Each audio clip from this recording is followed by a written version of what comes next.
Iki ni ikiganiro The Big Story muri kumwe na Alex Ndemezo. Tugeze mu gitabo cyo gutegeka kwa kabiri. Abisiraheli bamaze umwaka mu butayu munsi y'umusozi Sinayi, bakomeje urugendo rwuzuyemo kutumvira Imana kwinshi. Aha bavuye muri Egiputa bari hejuru y'imyaka 20, bose baruguyemo keretse Yosuwa na Kalebu. Uru rugendo barumazemo imyaka igera kuri 40, bagenda bapfa buhoro buhoro kugeza ubwo hasigaye babiri mu bavuye muri Egiputa bari hejuru y'imyaka 20. Ibyo bisobanura ko abinjiye i Kanani rwari urubyiruko rushya rutazi iby'Imana yababwiriye ku musozi wa Sinayi byose, kuko bamwe bavukiye mu butayu abandi bavuye muri Egiputa ari batoya.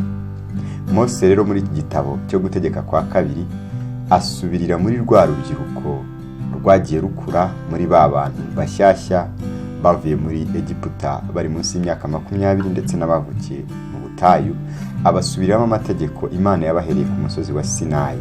Niyo mpamvu iki gitabo cyiswe gutegeka kwa kabiri. Impamvu nyamukuru y'iki gitabo, Mose ahamagarira ubwoko kumvira Imana no kuba bizerwa ku masezerano n'amategeko y'Imana. Iki gitabo gikubiyemo ibice by'ingenzi bitatu. Igice cya mbere gihera ku mutwe wa mbere nyine kikageza ku mutwe wa 11, aho Mose abavuga ijambo ry'ibanze. Igice cya kabiri gihera ku mutwe wa 12. Aha hakubiyemo amategeko. Amwe muri aya mategeko ni mashya, ariko andi menshi nayo Imana yabahereye ku musozi wa Sinayi. Mose rero arayabasobanurira akayabasubiriramo. Igice cya gatatu gihera ku mutwe wa 27 kikageza ku mutwe wa 34. Aha noneho Mose ababwira amagambo ya nyuma, abasezera hanyuma agapfa. Reka tugerageze turebere hamwe mu ncamake ibigize ibi bice uko ari bitatu, nibura buri gice tugende tukirebaho ibigikubiyemo. Guhera ku gice cya mbere ku mutwe wa mbere kugeza ku mutwe wa gatatu, Mose abibutsa kandi abasubiriramo iby'urugendo kugeza aho bageze ubu. Abereka uburyo bagiye bagomera Imana n'uburyo Imana itigeze iteshuka ku isezerano yagiranye na Abrahamu ndetse n'iryo yagiranye na basekuruza babo ndetse n'abasekuruza babo ku musozi wa Sinayi. Guhera ku mutwe wa 4, Mose ahamagarira urubyaro rushya kutaba nka base, bakaba bizerwa ku masezerano bagiranye n'Imana, ntibabe nka base ngo bayigomekeho. Abahamagarira kuramya Imana ariyo Mana imwe rukumbi, kutagira ikindi bayibangikanya nayo. Mu gice cya kabiri aricyo gice gihera ku mutwe wa 12 kugeza ku mutwe wa 26, iki gice gikubiyemo amategeko menshi cyane. Ni naho iki gitabo gikura izina ryacyo ryo gutegeka kwa kabiri. Guhera ku mutwe wa 12 kugeza ku wa 16, Mose ababwira amategeko ajyanye n'uko bakwiriye gusenga. Bagomba gusenga Imana imwe kandi bakayisengera mu ngoro yayo imwe, kandi bagomba kuramya Imana no mu bundi buryo butandukanye burimo gufasha abakene.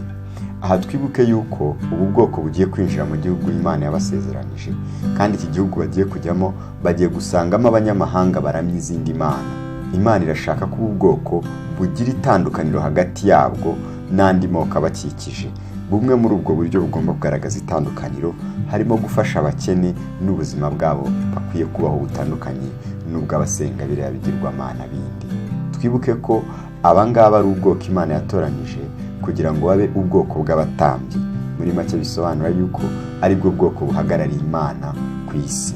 Guhera ku mutwe wa 17 kugeza ku mutwe wa 18, aha hari amategeko ajyanye n'uko ubu bwoko bukwiriye kugira ababuyobora ari bo bakuru b'imiryango, abatambyi ndetse n'abami. Hari ibyo bagomba kuba bujuje n'ibyo bagomba kwitwararika bari muri iyi mirimo. Aha nanone Imana ibibutsa yuko bitandukanye n'andi moko bagiye gusanga mu gihugu cy'i Kanani. Izohereza abahanuzi bayo ari bizajya inyuzamo ibwiru ubu bwoko n'ababuyobora uko bakwiye kwitwara. Muri make Imana yari imibabwira yuko abayobozi babo badakwiye kwishyiriraho amategeko, ahubwo y'ubwayo iciye mu bahanuzi izajya ibayobora, ikabereka uko bakwiye kwitwara n'uko bakwiye gufata imyanzuro igiye itandukanye mu byo bazajya bakora. bitandukanye n'ubundi bwoko, ahubwo amategeko yabo yashyirwagaho n'umwami gusa. Aha Imana yerekanaga ko ariyo Mana nkuru, ariyo mwami w'abami hejuru y'ubu bwoko bwa Isiraheli, bitandukanye n'ubundi bwoko bagiye gusanga muri kiriya gihugu. N'uburyo bwo gushyingirwa, uburyo bwo kubana nk'umuryango, ibijyanye n'akazi ka buri munsi, ubucuruzi, uburyo bakwiye kurinda no kwita ku mfubyi n'abapfakazi ndetse n'abashyitsi n'abimukira. Ibyo biri guhera ku mutwe wa 19 kugeza ku mutwe wa 26. Igice cya gatatu gihera ku mutwe wa 27 kugeza ku mutwe wa 34. Reka turebe guhera ku mutwe wa 27 kugeza ku mutwe wa 30. Aha Mose arababurira, arababwira ati, nimwumve mwa bwoko mwe, bwoko bwa Isiraheli mwe, nimwumvire Imana. Nimwumvire Imana mukayigandukira, muzahabwa umugisha mwinshi. Ariko nimuyigomera mukayisuzugura, ntimuyumvire, muzavumwa umuvumo ukomeye cyane w'uburyo bwose. Ndetse igihugu mugiye kujyamo izakibambura muba abacakara b'abandi bantu, izohereza ubwoko bubanyage. Akongera akababwira ati, ndabinginga, mbashyize imbere urupfu n'ubugingo, mbashyize imbere inzira ebyiri, ariko muhitemo kumvira Imana kugira ngo muzahabwe ubugingo. Ati, ndabizi nimara gupfa muzongera mwigomeke, mugomera Imana, ndetse izohereza abandi babanyage, babakure muri iki gihugu, mube imbata zabo, mube abacakara babo. Ariko umunsi umwe Imana izabakeba imitima yanyu, hanyuma muyikunde, mubone kubaho. Izabohereza undi muhanuzi umeze nkanjye. Aha Mose yari atanze irindi sezerano ry'Imana ry'uko izaza ikabaha imitima mishya, ikabakura n'imitima ikomeye nk'amabuye, ikabaremera imitima mishya. Iyo mitima yakebwe niyo izumvira Imana. Aha niho abandi bahanuzi baza nyuma ya Mose barimo Yeremiya ndetse na Ezekiel bakomeza, aho nka Ezekiel avuga ati, Imana izabakuramo imitima ikomeye nk'amabuye, ibaremera imitima mishya yoroshye nk'inyama, izabashyira amategeko yayo mu mitima yanyu, ibashyiremo umwuka wayo utuma muyumvira, mukagendera mu mategeko yayo mukayikurikiza. Ahangaha nanone iri ni isezerano Imana ikomeza kugenda yerekana uburyo rizagera ku isi hose, rikazana abatuye isi, rikabaha imitima mishya, rikabakuramo ya mitima ikomeye itumvira Imana. Aha nanone Imana yerekana ko kuba Abisiraheli batumvira Imana atari ikibazo cyoroshye kiraho, ahubwo ari ikibazo cy'imitima yigometse byaturutse mu ngobyi ya Edeni, aho abantu banze kumvira Imana, bagahitamo kuba ari bo bihitiramo icyiza n'ikibi, bakarya urubuto Imana yababujije kurya. Aha nanone Imana isezeranya ko izabacungura, bakongera kugirana ubusabane nayo, ibazanira undi muhanuzi uzaba umeze nka Mose. Uwo muhanuzi turamutegereje mu bitabo biri imbere. Guhera ku mutwe wa 31 kugeza ku mutwe wa 34, Mose avuga ijambo rya nyuma, aho akomeza kubaburira anabasabira umugisha. Hanyuma agapfa. Urugendo rwa Mose rurangirira, azamuka umusozi, Imana ikamwereka igihugu igiye kubaha. Hanyuma nuko nyine ibya Mose birangira, inkoni igakomezanywa n'umugaragu we Yosuwa. Nubwo iki gitabo tukirangije, tukaba turangije ibitabo 5 ari byo byitwa Tora cyangwa ibitabo by'amategeko, hari ibibazo tukibaza tutarabonera ibisubizo guhera mu itangiriro.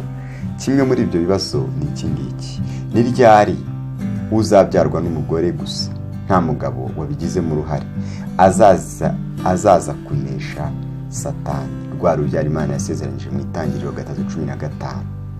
Ni gute Imana izacungura isi yose iciye mu rubyaro rwa Aburahamu, nk'uko yabisezeranye ko muri Aburahamu ariho izahera umugisha abagize isi yose? Ni gute Imana yera iziyunga n'abantu b'ibyigomeke bahora bayigomekaho, bakayigomera nk'uko twabibonye mu gitabo cyo Kubara? Ibi ntabwo bireba Abisiraheli gusa, ahubwo n'abatuye isi bose nibwo buzima. Nuko Imana yafashe buriya bwoko kugira ngo itwereke uko natwe tumeze. Ikibazo cya 4 twakwibaza, tuzakomeza kugenda dusobanukirwa, ni gute Imana izahindura imitima y'abantu bayo kugira ngo bayumvire babeho. Twabonye Imana ibwira Mose ko izohereza umuhanuzi umeze nka Mose, cyo ni kimwe. Cya kabiri, ikongera ubwayo igasezeranya ko izabakeba, ikabakuramo imitima itumvira ikabaha imitima iyumvira kugira ngo babeho. Reka tuzakomezanye mu bitabo bikurikiraho kugira ngo tugerageze gukurikira inkuru nyamukuru y'ijambo ry'Imana ari ryo Bibiliya. Ni ikiganiro The Big Story, mwari kumwe na Alex Ndemezo. Reka tuzahura ubutaha mu gitabo cya Yosuwa. Murakoze.